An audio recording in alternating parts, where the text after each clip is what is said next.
As we were recording this, hundreds of thousands of young people are on strike around the globe over inaction in dealing with climate change.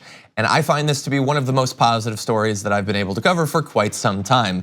By early yesterday, more than 1,600 events had been set up in 105 different countries across the world. And if we show you this next picture, you're gonna see, imagine a globe behind that, but there's a lot of places. I mean, well, I immediately look at New Zealand, where 16 of those events were, but 209 marches over climate change in France, 158 in the US.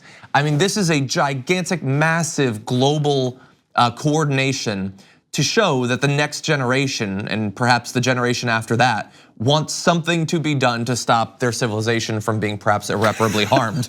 Well, when you Which put it seems that selfish way, of them, I guess. And we also have to point out, I guess one of the things that helped to contribute to this was one Swedish girl, Greta Thunberg.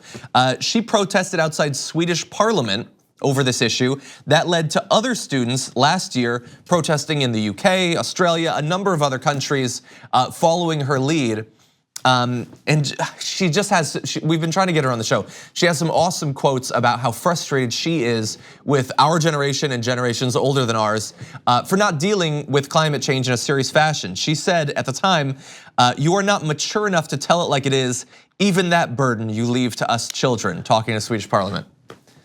I mean, that's great. that is amazing. And that is like the awesome. consistently shocking, but in a good way, aspect of a younger generation. Just stories like this where they have said on this, and then in America on guns, the younger generation is one that says, I'm not gonna wait for you guys to make these changes. I'm going to show you unequivocally, and in this case, around the world, that we need to do something, so we're gonna do something. Yeah, and so Greta has said that she was inspired by the Parkland students organizing after that tragic shooting. And by the way, I mean, we're focused on Greta because she helped to start this movement, but obviously there are young student leaders in over 100 countries that were helping to organize this, let alone in all the different cities in those countries, and they deserve credit as well. I also want to point out that while I am incredibly inspired by all of these young people taking climate change so seriously and for doing this hard work, it is not on them, and they are not going to save us. We don't need them to save us. We can save us, we can do something. It is awesome that the next generation is going to be so responsible, but it's not on them. We can't just wait decades and say, they'll fix it later on, and when I'm in a nursing home someday, there'll be good people in government finally. No, we can't wait. We know that literally on this question, on climate change, we can't wait. So it is awesome that they're doing that, but it isn't their responsibility to do it. Yeah, but they are the ones who are most likely to incur the most of the effects of climate change, because they're the ones who I totally get that, but I am frustrated when in politics, when like with the Parkland kids, a lot of people are like, yes, that's awesome, someday they'll fix it.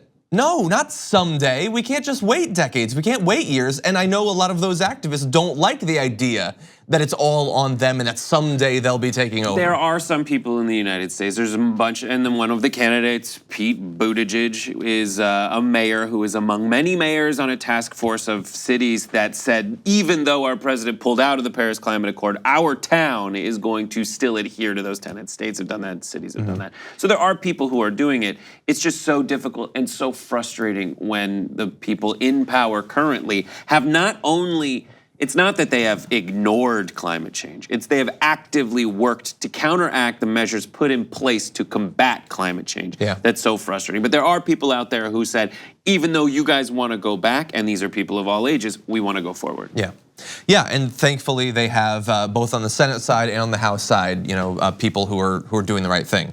And we try to give them as much press coverage as possible. And legislatively, if you want to take this, put it towards the Green New Deal so that we actually have some kind of plan that we can execute on that will make these messages sent by the youth of the world into some tangible policy that incidentally employs people and can serve the capitalist interests that say that they would be hurt by any climate-looking legislation. Yeah, I mean, look, I think that on the merits, politicians in the US should be supporting the Green New Deal. But if they're not going to be swayed or persuaded by the fact that it's going to be a gigantic economic stimulus, it's going to help to save us from tens of millions of climate refugees, disruption of food production, all of those things.